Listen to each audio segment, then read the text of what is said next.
Hey, my search for the best RPG ever has finally led me to Chrono Trigger. Now, to a lot of people, this is their favorite RPG ever. Favorite game ever, maybe. What did I think about it? Well, today we're going to break it down. I'm going to go through a bunch of different aspects of it, and then we're going to rank it at the end against all the other RPGs I've played for the channel so far. The gameplay.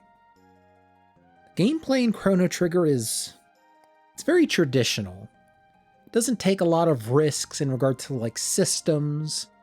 There's nothing like gambits like in Final Fantasy XII, or God forbid the crazy systems they have in Chrono Cross. This is super simple. It's turn-based, well, what do they call it, like active time battle or something? I don't know, I consider that turn-based. There's not much to say. It's just simple. And I love it. I've always loved simplistic battle systems in RPGs. There's something about just a raw, turn-based RPG with no like crazy mechanics to manage. It just resonates with me. It's just raw. I love me a raw RPG battle system. And, you know, the spells, the techs are kind of fun. There's all kinds of weird, like, area of effect. I guess, like, the specific, like, unique thing to this game's battle system is that it takes place... How do I describe this? Like, the spaces between enemies matter. It's like it was in a 3D space. Like, where you can use area of effect spells and it'll affect enemies in that area. But if they're just outside of that area, like, if they walked over to the other side of the screen to attack somebody else, they won't get hit by it. Which if you can call that a gimmick, that's like, I guess, this game's gimmick. Where sometimes, you know, you'll do an attack in a line, and you can hit a bunch of enemies through that line. Some of the techs have weird effects like that, I guess, and it's interesting, it's fun. There's not a lot of techs in this game, there's not a lot of spells. I don't know if that's a problem or not. Because on one hand, I like having a lot of spells, I like having a lot of options.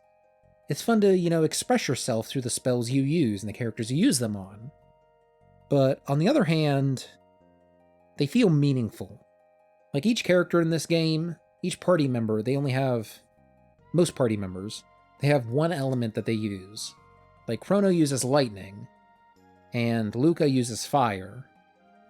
Luca's not going to learn a lightning spell. So if you need fire for a certain enemy you're about to fight, you need to have her in your party. So I guess it kind of makes party choice like an important thing to consider. Because I'm thinking back to Chrono Cross, game I just covered last, and there are so many party members in that game, it feels like, in regards to gameplay at least, they're all interchangeable. Like I was looking at the stats, I remember, this was in the later parts of Chrono Cross, I was like, okay, let me change up my party, because I've been using the same 3 guys for a while. What should I set my party to? And I'm looking like, well, all these stats for everybody's kind of the same. And even that, maybe there's like, you know, 5 characters that all have similar stats. Like 5 characters that have stats that are a mage. 5 characters have stats that lean them towards being like a physical attacker. And it just felt like they're kind of interchangeable. They don't mean much. But characters in this game, in regards to gameplay, they're super specific. You know, Marl will always have a low attack stat compared to Chrono or Frog. So if you want magic, she's your girl. If you want a healer, she's your girl. I guess the small amount of text per character is made interesting in that way, where you got to think about your character choice. Boss fights are kind of fun in this game. They have most boss fights, have interesting mechanics. Like, they'll have something specific, some kind of puzzle you got to work out. And even sometimes not even necessarily a puzzle, it's just like it tells you, like, this is the boss's gimmick. Work around it, figure it out. And it's fun to figure them out. It's fun to work around those limitations. That's a good word, limitation, because sometimes it'll be like, oh, this left hand is immune to magic, and the right hand is immune to physical. And you got to plan your attacks in a way where you're doing the right type of damage to the right target, and then you can attack the center target. It's fun. And honestly, there's not much else to say about the gameplay. Like I established earlier, this is super simple. This game's gameplay is simple. It is the prototypical JRPG. It's simple, it works. I guess we'll already move into the story, because, yeah, I'm done with that. The story. The story is neat. The plot goes into some interesting places. I guess the main hook for this game is time travel. And time travel allows for so many cool developments, plot-wise. You know, much like Chrono Cross, it's interesting to see a place you're familiar with, but it has a slight twist. You're traveling through time throughout this game, but it's the same world. You're visiting the same locations. And you get to see, you know, what an area looks like in prehistoric times. Get to see what it looks like in the present day, what it looks like in the far future. And there's all kinds of like steps in between those where, you know, the world's just in a different state. And it's fun to see how the world evolves and, you know, devolves throughout all that time. I guess long story short, it makes good on the premise. It takes like, you know, the concept of time travel, and it does a lot with it. More than most time travel stories do. You know, this isn't just like some one-off thing. It is wholly based around time travel, and it works. It works. Unfortunately, there's a point in the story where the game started to lose me a bit. You know, most RPGs have this. I talked about this in the Chrono Cross video. But at least for me, RPGs have a point early on where it's easy to follow through with it. You know, there's this mystery of what's going on, who are these characters, I want to figure things out. It's easy for me to stick along through the first, like, third of the game. But then in the second third, I'm not going to say all the time, or even a lot of the time, but sometimes, at least enough for me to notice this as a pattern, RPGs will kind of lose me in the middle part. That's where a lot of the mysteries that were established in the earlier parts of the game start to get answered. Or at the very least, you start to get like an inkling of where they're going, what answers it will lead to. And that's when you really get a sense of the game. Because during the beginning, it could go anywhere. You don't know what direction it's going to take. And your mind is like kind of left like, oh, it could go this way, that'd be really cool. Or go this direction, that'd be awesome. And then in the middle part of the game, you get enough information to where you can kind of feel where things are going. You know where it's going to end up. And sometimes it works, sometimes it doesn't. But I feel like you don't have that mystery anymore. The mystery at the beginning, that's what's engaging. You think it could go anywhere.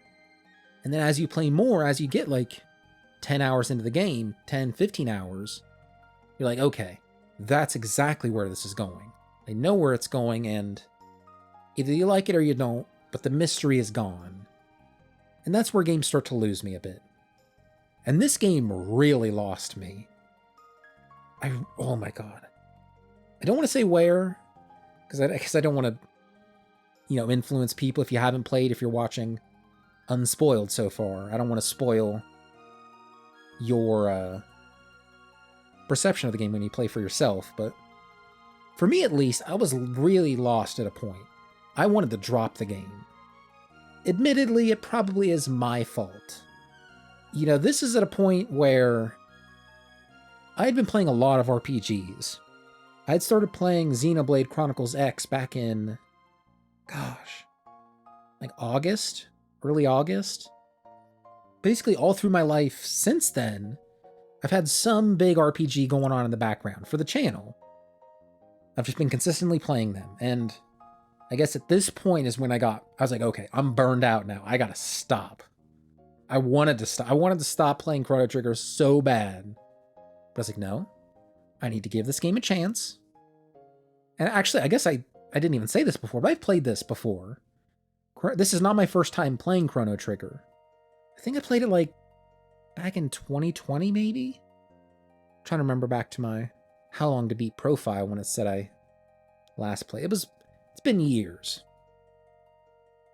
I forget what I was saying before that. Yeah, I think I was burned out at this point. But I still wanted to play through, so I pushed through it. And once I got past this hump, I started to enjoy it again. But man, that point, like, it's kind of vague. I'm just going to move on.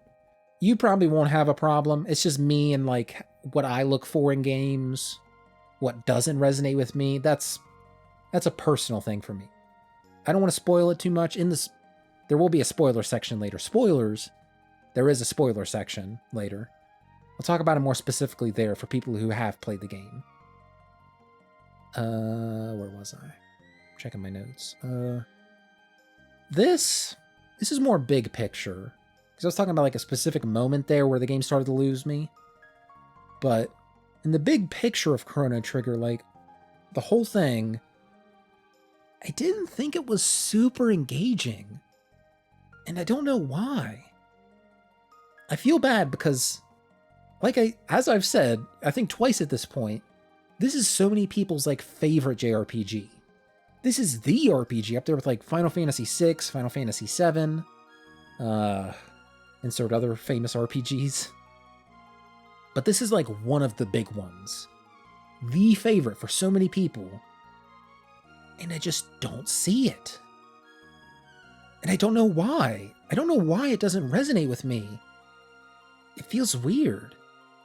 Maybe it's because it was, like, so influential back in the day, or so much of what made this game unique back then has just become, like, commonplace.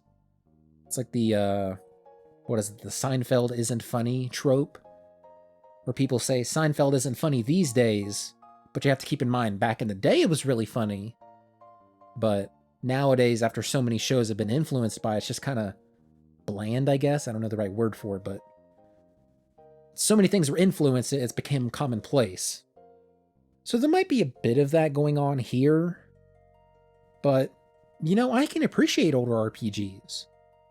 That's one of my favorites. I love playing old RPGs on the PS1, Super Nintendo, NES. I don't like going back that far when it comes to RPGs. But Super Nintendo, PS1, PS2, I love older RPGs. But something about Chrono Trigger, man, I just don't see it. I don't know why that is. Why doesn't this game resonate with me as much? I don't know, man. This is weird. There's something about how I see this game where I like it. It's fun. But I feel like I just don't hold it in the same regard that other people do. And I feel like I'm missing something.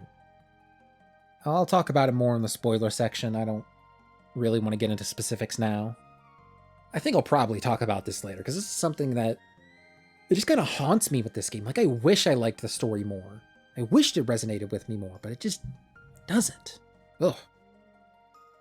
Alright, enough of the story. On to the characters.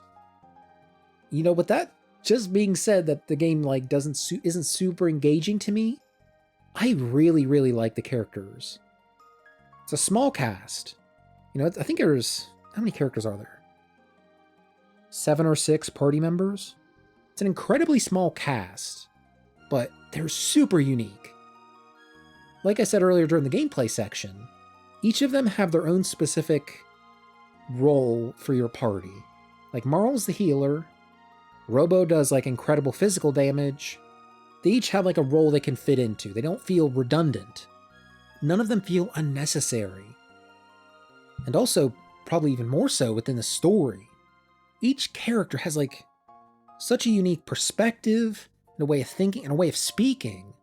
Like, the way Frog talks is different from the way Isla talks, and Luca and Marl and Robo. It's...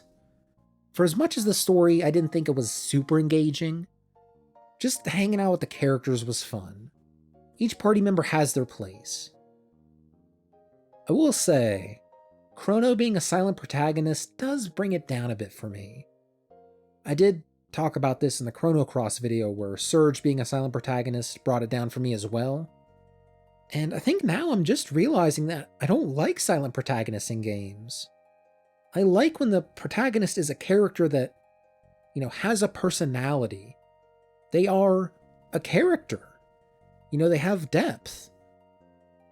Like Cloud in Final Fantasy VII, there's just so much going on with him.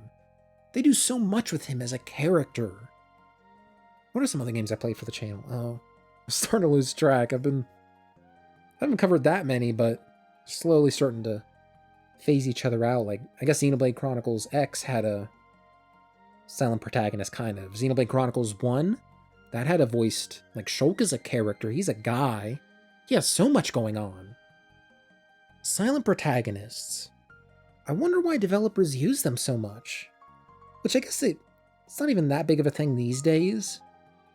Maybe it is, I don't know, I haven't played a whole lot of modern RPGs, but why do developers choose silent protagonists? Because it feels like you're sacrificing such a big part of your game. Like Cloud being who he is, that's like the draw to Final Fantasy VII. Final Fantasy VII without Cloud would be like a crazily different game. Chrono Trigger here, it could be, I don't even want to say I don't want to say a better game, because it feels weird to like hypothesize about. For me, I'll say, for me, I feel like it would be a better game if I knew a lot about Chrono. If he talked and like interacted with Marl and Luca, and like he said stuff to Frog, and you just got a feeling for who he is. And you kind of do in this game. Like he eats a lot. That's like one of his character traits, is he likes food. That's actually a character trait of Link now that I think about it. From Zelda, where it was like for the longest time, he's been kind of a silent protagonist. But in Breath of the Wild, they kind of establish his character through Zelda's journal entries. And one of his character traits is that he's a glutton. He loves food. I don't know if that's like a trait that developers love to give to their silent protagonists. It's just funny that I've noticed that twice. I'm sure there's others. I guess Samus, she's not a glutton. She doesn't love food. Oh, maybe she does. I haven't played Prime 4. Maybe it establishes her as she just loves eating. Okay, I'm talking about Metroid Prime 4 in a Chrono Trigger video. I have officially gone off the rails. Regardless, I don't like silent protagonists. It feels like a missed opportunity to just add more character to a game. You know, I wish I was still making RPG videos for the main channel, because I could have made a whole thing talking about silent protagonists, and just, I want to explore that. Because almost every time it feels like a miss. I would always wish that the character wasn't silent. And I feel that in this game. Maybe I'll make an unscripted video for this channel, just kind of exploring my thoughts on it. Maybe do a bit of research to see what developers are thinking in regards to this. Because it never works for me. It never works. So that's the characters. Now it's time to talk about spoilers. We're going into the spoiler section. Skip to the timecode on screen if you want to, speed past all this. I can't control you. If you want to watch this without playing the game, who am I to judge you? Actually, I'm me. I can judge. I will judge you if you watch this without playing.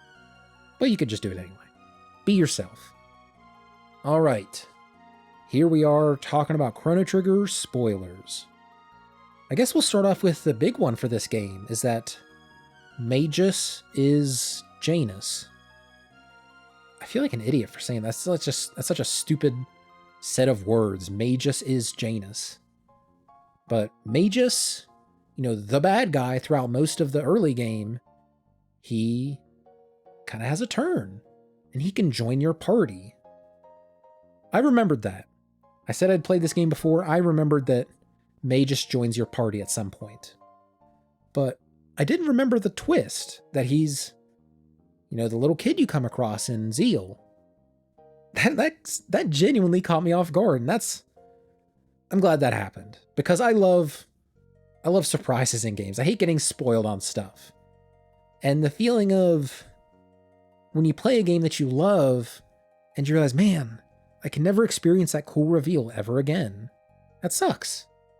It sucks to have that realization where I can never experience Final Fantasy VII for the first time and go on that crazy roller coaster ride blind. But I guess Chrono Trigger was so in one eye and out the other for me that I forgot Magus is Janus. It's kind of interesting how, when he starts to do this turn, it's interesting how you can choose to fight him. You can choose to let him join your party, or you can fight him. I'm pretty sure most of the other party members in this game you can't miss them. I think Magus is the one you can theoretically miss. It's interesting how you have the choice. But I don't feel like he has a believable turn. I did this whole sequence where you fight Magus with Frog. And Frog's backstory is, he goes out with this knight he looks up to, Cyrus. I'm a little hazy on the details, but I think Magus kills Cyrus and then turns Glenn into a frog, and then he becomes, capital F, Frog. Frog is turned into a frog because of Magus. And Magus kills Frog's best friend, the person he looks up to earlier in life. And then, they have this showdown on the cliff. They finally reach each other and they're face to face. And you can just, as Frog, choose not to fight him. And then you just leave, and Magus is like, wait, I will come with you. And you're like, okay. I'm like, what? I feel like there's something missing here. Because Magus did some evil stuff. He's a bad guy. He kills people. He killed Cyrus in front of Frog. And I can't remember exactly, but he's no doubt killed like a ton of innocent people. He's controlled this monster army. He's a bad guy.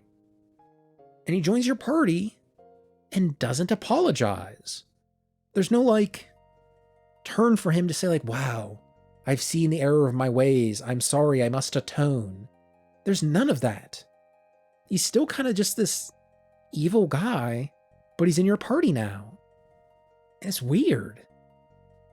This is like a trope, like a twist a lot of RPGs have done. Other games have done this better. And it's super satisfying when it's done well.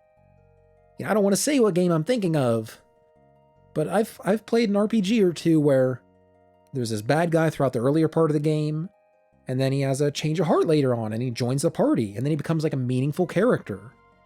That is super satisfying when done well. And what I've learned with Chrono Trigger is that trope is even kind of satisfying when done not as well. Because it's still cool that Magus is in your party. He's a bad guy. You can use him in your attacks. Hell, I played as him throughout the rest of the game. Chrono he goes away at some point, and then you can choose who to pick as your main party leader. Up until that point, I had Frog as the guy who's in the lead. And then once I recruited Magus, I was playing as him. So I was like, hell yeah, I'm playing as the bad guy. So it's still kind of cool, even when they don't handle it as well.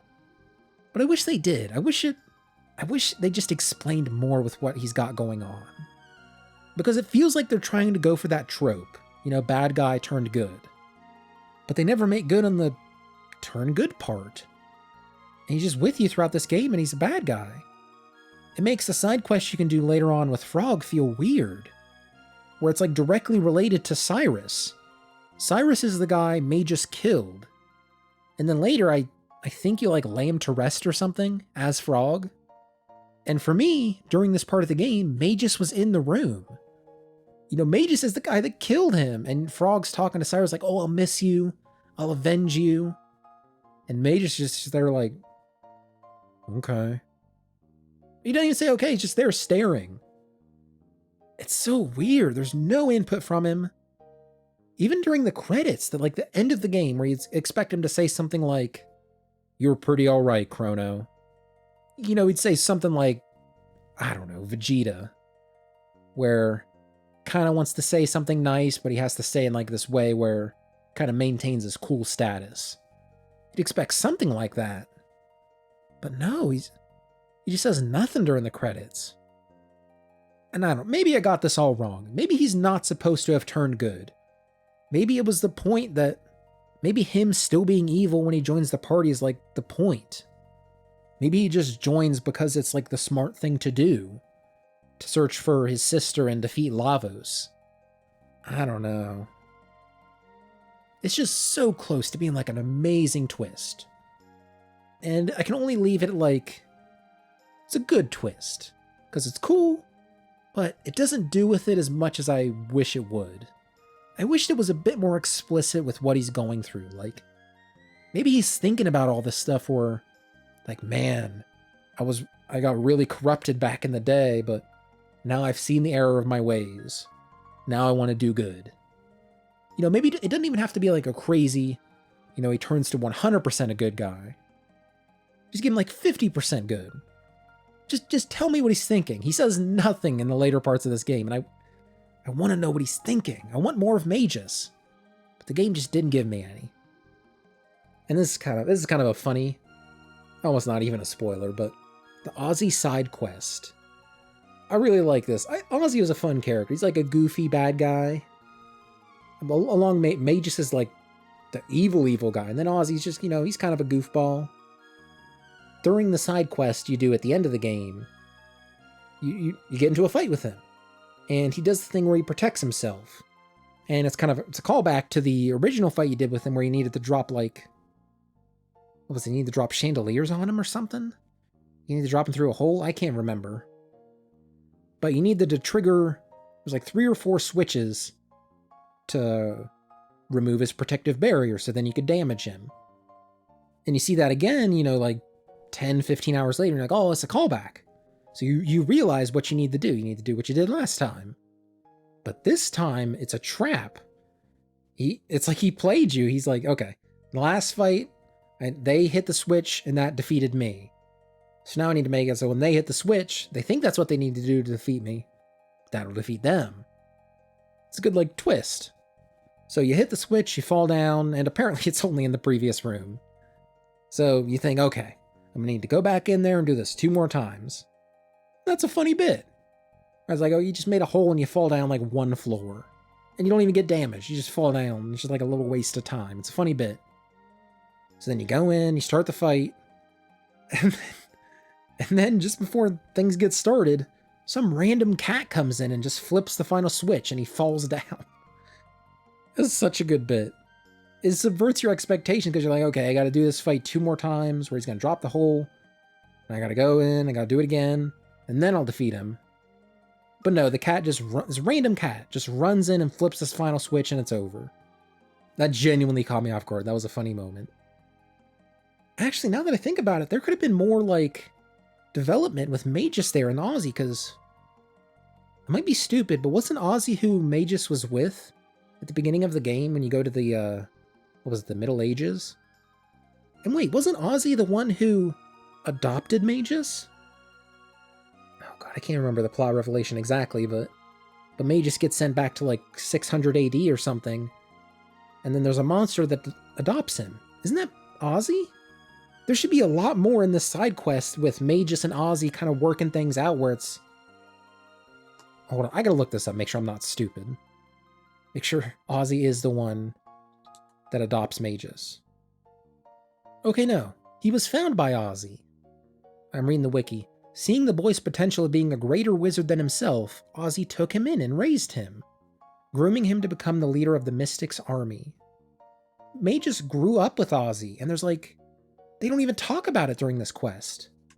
It's crazy. There should have been something that I needed more. Okay. I just accidentally turned this tangent about a fun Ozzy side quest into more complaining about Magus, but I want more. I want more. All right, well, move on past that. I guess just real quick, I thought the final boss fight with Lavos was kind of fun.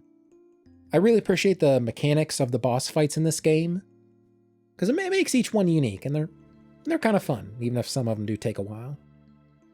It was kind of easy, though, now that I think about it. Maybe I was over-leveled. I think I was like level 51-ish. I didn't have much trouble with the final boss, which I don't mind. I don't like a super challenging RPG. I'm mostly there for the story. I like a little bit. I felt a little bit challenged, but I almost expected a little bit more. But I won't complain. Alright, back to earlier, what I was talking about where the game lost me. I'm curious if you guys, if you played the game, if you can guess what point the game lost me. The game, once we reached the Kingdom of Zeal, oh, I don't know, man. This game hit me like it's like I hit a brick wall. I did not want to play anymore. There's just so much stuff throughout this section of the game, it's a complete left turn. It didn't resonate with me at all. And honestly, if I'm gonna keep it $1.50, this is about when I realized I didn't want to cover RPGs anymore for the channel. I don't want to say it's that bad, but it's just kind of a personal thing where I didn't resonate with this stuff, and I think it hit me at a point where I was kind of getting burned out. So I was like, holy shit, I just do not want to play this. I do not like what's going on with the story right now. I want to be done with it. And I almost dropped the game, but then I realized, if I push through a little bit, it'll be fine. And it was fine. Just kind of a personal thing for me. Because it's always a gamble when games broaden out and start talking about like ancient kingdoms and prophecies being fulfilled. RPGs love to do that. They love that as like a mid-late game twist. It's like, oh, there was this ancient kingdom 4,000 years ago that foretold all this would happen, and they built all this ancient technology. My eyes start to glaze over when that stuff happens. Ancient societies and all that. A lot of RPGs do it. Sometimes it will work. There's some Final Fantasy games that handle it well. It didn't work for me in this game. And it's not just like, I don't think it's wholly because I was burned out at this point, because I remember feeling similarly during my first playthrough years ago. It's not just me being burned out, but it's still a little part of it though, I think. It was at a point where I was like, okay, I've had enough RPGs. I don't even want to think about writing about... I think the idea of thinking about writing about like the Kingdom of Zeal and the areas in that part of the game, I was like, oh, I can't do it. I can't do it. But, I pushed through it and I finished the game. Everything after that was pretty alright. But like I kind of talked about earlier, where games can kind of have this... They'll have a mystery early on in the game and you don't know what direction it's going to go. And then in the middle of the part of the game, you can kind of see the direction it's going to go. I didn't like the direction this game went. Personally, I wish it would have taken like the premise you see early on for the first, couple, 5-10 hours, and take it in a different area, different direction. But that's just me. All right, that's the end of the spoiler section. Welcome back, all you non-spoiled people. We're finally going to talk about the other stuff. This is where I like to find something that makes an RPG unique. Because I feel like each RPG, it has something that like defines it. I kind of struggle with this. Sometimes it's super obvious what I want to talk about when it comes to, like the aspect that makes an RPG special, makes it unique. Sometimes it's super obvious to me. I go Xenoblade Chronicles X. I knew I wanted to talk about the world when I was writing about that game. But with this game, I don't quite have that direction. It feels like whatever made Chrono Trigger distinct, like in the 90s, it feels like whatever made Chrono Trigger distinct back then has just been watered down over the years. Like, I think about this game and I can't think of, like, the thing that makes it Chrono Trigger. Because the world makes Xenoblade Chronicles X. The charm is what made Earthbound so unique. And when I think about what makes Chrono Trigger unique, I can't think of anything. But then when I think back to what I think I'll remember the most about Chrono Trigger, what makes it the most unique to me, I think it's the art. The backgrounds in this game are beautiful. And of course there's the usual environments that look nice. Like, you look at a forest or the inside of a house and it looks pretty. But there's some that just blow me away. There's some where it just has such like an interesting perspective.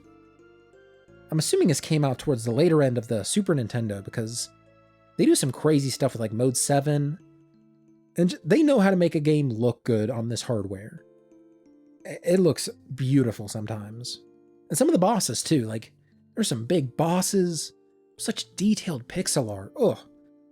Like there is an art to making something recognizable in pixel art form. And they got it in this game. This game looks good. I can't imagine how awesome this would be to play on like a CRT. Oh god. I wish I could play this on the Super Nintendo, but those cartridges are not cheap. I guess maybe you would have expected me to talk about the music for this. I feel like that might be the thing people talk about the most with this game is the music. And I like it. I love it. But it didn't hit hard for me. I don't know. It's good. I really do it's hard to kind of lay this line where I think it's good. I really like it. but it's not like the best. It's not the best ever. But you know what does have the best music ever? Chrono Cross. Yep. It's time to go into the ranking. And we're going to ask the age-old question, which is better, Chrono Cross or Chrono Trigger? Now so far, Chrono Cross is my favorite game. It's the game I've ranked the highest out of all I've played for the channel so far.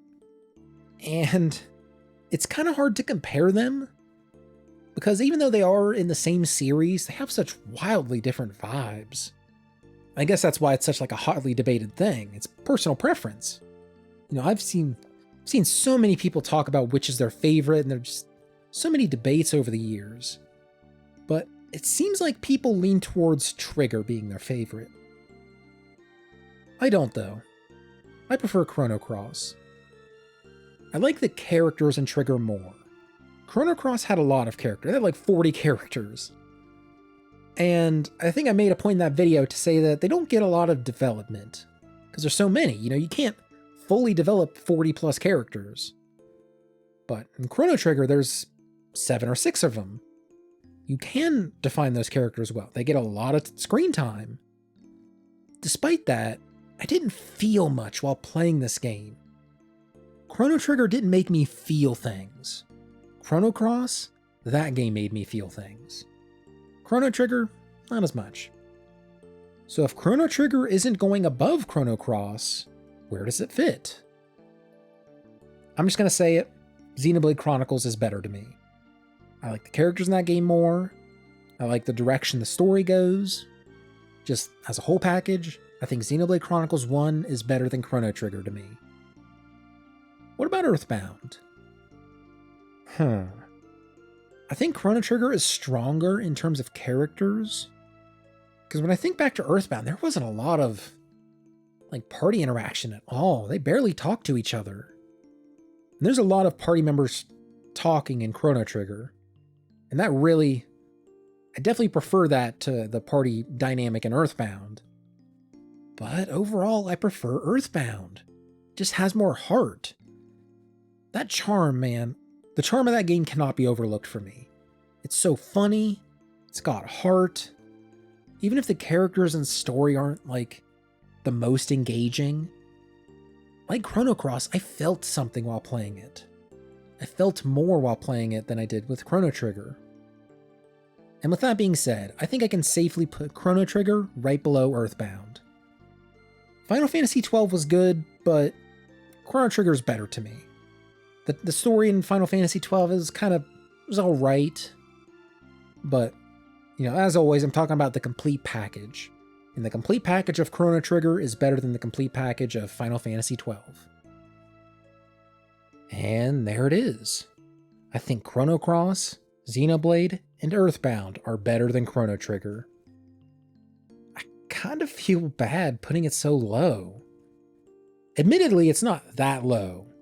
I haven't covered that many games, and basically all that I've covered so far is they're great, mostly. This is the best RPG to some people. Maybe even though the best game ever. And I just don't know what I'm missing. I can appreciate older games. As I've said, I love older RPGs. I can take myself out of the modern gamer, quality of life, convenience stuff and acknowledge this is a good game. I can enjoy games like that. I can take a step back and acknowledge that Chrono Trigger is quality. But I didn't feel it. I felt Chrono Cross. I felt Xenoblade. And I felt Earthbound. But I didn't feel Chrono Trigger. And I wish I did, man. I wish I did. Alright, so that's that. Thanks for sticking around. As for what's next on this channel, I'm currently playing through Romancing Saga 2, Revenge of the Seven. It's a modern remake of Romancing Saga 2. Playing it on the PS5. Trying to get stuff on physical discs now instead of doing digital on Steam or even on console. I don't know, I just like having physical games now. Unsure if I'll keep playing or move on to something else, but I'll probably keep playing. I'll probably not that far into it, so it might be a while before you see another one of these RPG review videos. I don't even know how long the game is. Let me look up on how long to beat, see how long this Romancing Saga 2 is. I'm gonna guess 35 hours. 37 and a half. Whew. That's a good guess. 56 and a half for main plus extra stuff. Might be playing this game for a while. So yeah, I don't expect a video on this game immediately, but if I keep playing, which I probably will, it'll happen eventually. I want to branch out more with RPGs. Like, I've been wanting to play Visions of Mana. I got that on a Black Friday sale. Ys 8. I think that's the most modern, like, the new formula of those games. Dragon Quest Monsters on Switch, that's like a weird one that not a lot of people talked about. I guess it's not necessarily like obscure RPGs, like I could get much more obscure than that. But I don't know, there's just so many out there. I want to experience them. I love RPGs, I need more. I actually pre-ordered, speaking of obscure, I pre-ordered Tenchi no Uta. It's like a limited run games pre-order that just went live today, I think. It's like some Japanese PC Engine game I've never heard of before. It's like a collection of 2 of the games. And that's coming out. Pre-orders are available now. And I think it's coming out in like July or September. I've never pre-ordered the game like this before. I don't know how this is going to go, if I'm going to still be excited to play this game in, what, 7 or 6 months? I don't know. I don't know much of anything about this game, but I'm willing to try it, you know? I want to broaden my horizon of RPGs. I'm willing to try it. Hey, if you got anything else you want me to talk about, just throw it in the comments. Maybe I'll make that Silent Protagonist video. Maybe you got any other ideas for... If you got anything you want me to talk about, any topics, any questions, throw them my way. Maybe I'll make a video on them. Might take me a while to finish this Romancing Saga game and make a video on that. Alright, thanks for watching. See you, Pretizens, next time.